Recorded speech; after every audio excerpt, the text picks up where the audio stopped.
We meet at a very dangerous moment in our history and in the history of the world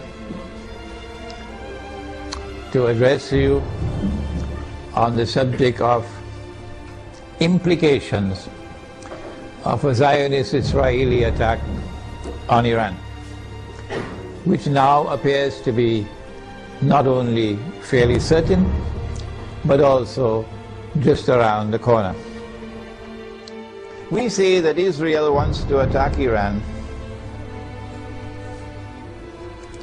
because Israel ultimately wants to rule the world. Because the Zionists want to rule the world. Because the Judeo-Christian Zionist European Alliance wants to deliver to the state of Israel the status of ruling state in the world. That's why we believe all these wars are taking place. And so this is why they want to attack Iran. You have the right to wage war against the people unjustly. And so an attack on Iran would be unjust war. But I want to say something more. To those who are beating the drums of war in the Arab world and who are looking forward to the attack on Iran, that you are beating the drums of unjust war. And when the attack takes place, you will be committing the same sin as supporters of the war, as those who are themselves perpetrating the war. And shame on you! Shame on you, we say to you, straight to your faces, from here in Malaysia, that if you support the attack on Iran, you are supporting unjust war. You are yourselves a party of dhulm. And Allah does not provide guidance to the people who commit dhulm. One of the reasons why many Arabs, not all Arabs, but many Arabs are beating the drums of war, looking forward to an attack on Iran, is because Iran is Shia.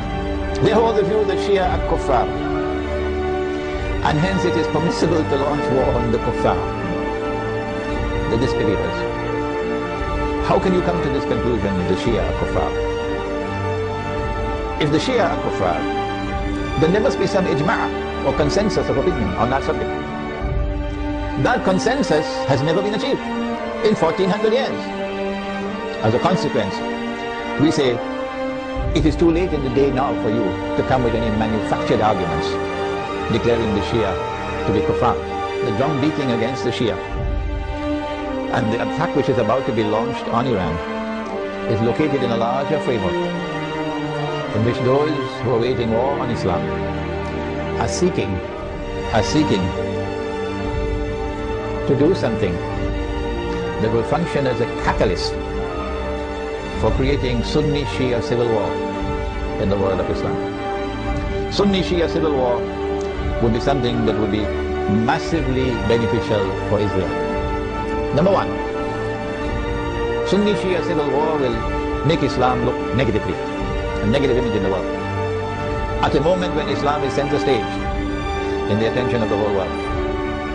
Number two, Sunni-Shia civil war in Islam, Sunni versus Shia, would function as a diversion, diverting attention, both Muslim and non-Muslim attention, away from the plans of the Zionists to rule the world. Thirdly, Muslims fighting against themselves will obviously lead to a loss of power. Our power will decrease, and that will be strategically advantageous for Israel. War on Iran obviously is going to impact on the world economy. Number one, on the price of oil.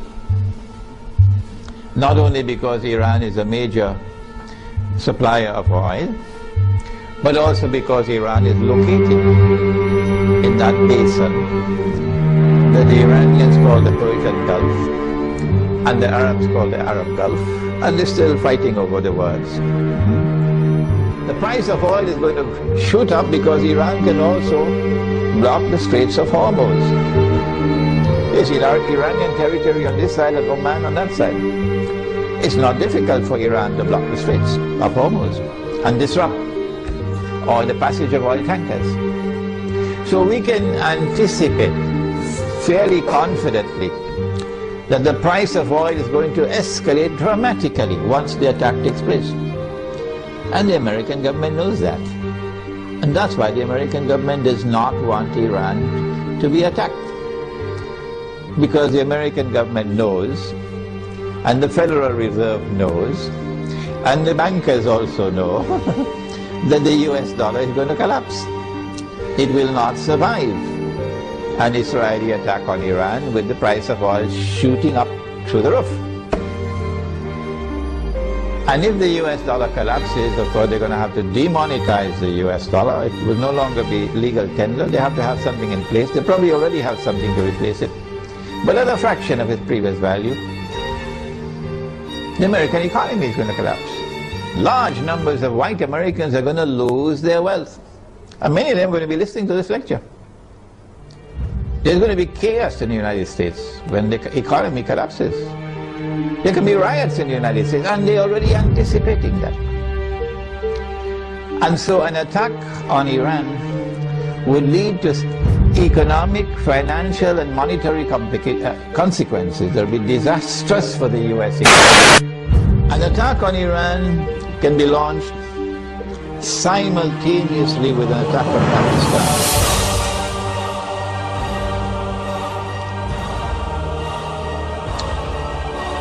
The purpose would be to eliminate Pakistan from the nuclear club.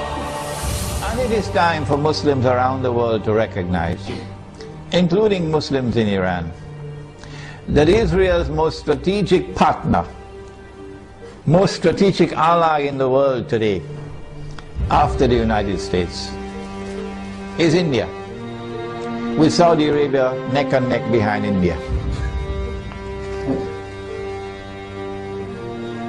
And so, not only must India be involved in the attack, but also when the attack takes place on Pakistan, and if it succeeds, then in the sequel it is India who must now control the region on Israel's behalf. The denuclearization of Pakistan and the breakup of Pakistan into bits and pieces will impact upon Muslims in the whole of that subcontinent in such a way as to bring about a state of demoralization and despair, and send shock waves to Muslims in the rest of the world.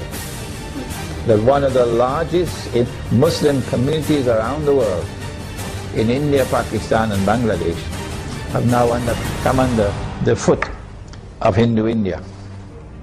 So India will rule the entire South Asia with NATO in control in Afghanistan for the United States of America.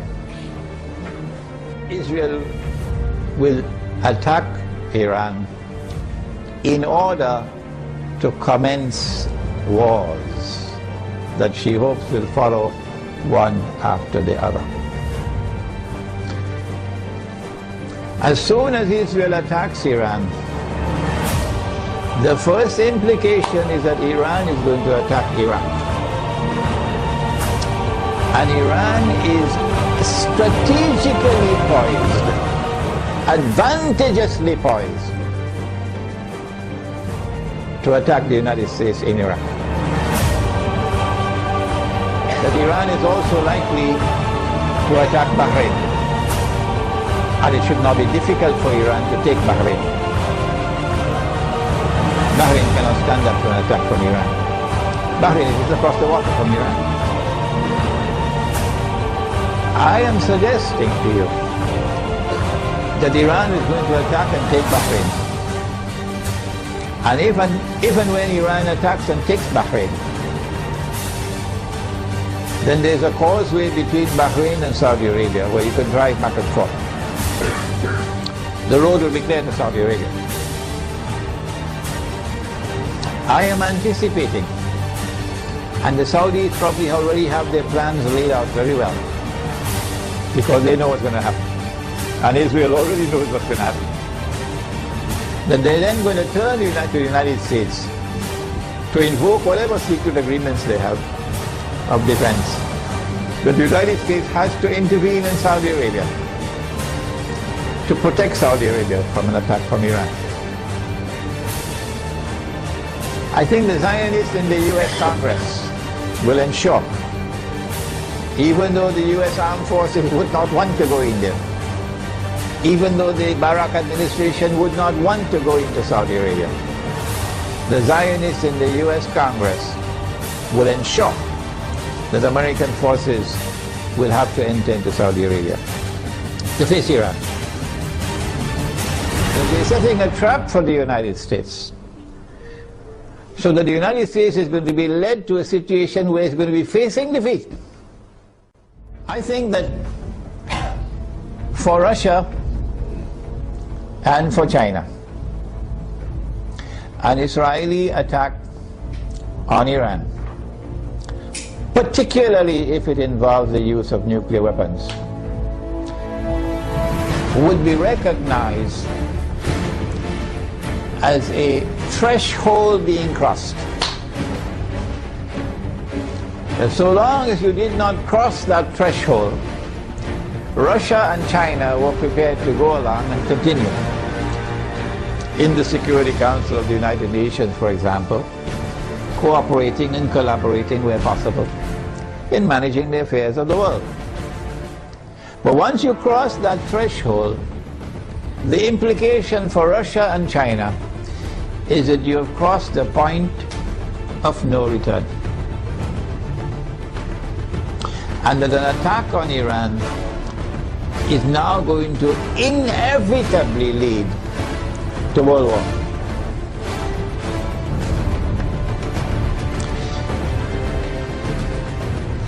That after Iran and after Pakistan and after the Arabs, the Zionists are going to turn on China and Russia to make sure that China and Russia also bend down their knees and accept Israel, so that Israel can become the ruling state in the world. So Russia and China would know, today it's them, tomorrow it's us. And they're not going to wait until tomorrow to recognize that. The minute Iran is attacked, they will recognize that the threshold has been crossed and that we are now moving inevitably towards nuclear war. Russia and China acted strangely on Libya. You remember? When the vote came to the Security Council, they abstained, knowing full well that if they abstain, the resolution will be carried, and that is the end of Gaddafi and end of the Libyan government. Why did they do that? I felt that perhaps they knew what the plan was, and they wanted to let the Western world, NATO, to sink deeper and deeper into a quagmire, you know, like shifting sands, you can't get out. So eventually they will end up in the graveyard, and only then will Russia and China attack them. How are Russia and China responding to Syria at the moment? How will Russia and China respond to an attack on Iran and on Pakistan? My understanding is that Russia and China are going to be quite different in the way they have behaved so far in international affairs. Quite different once the attack on Iran takes place. And so we will be heading ultimately towards World War.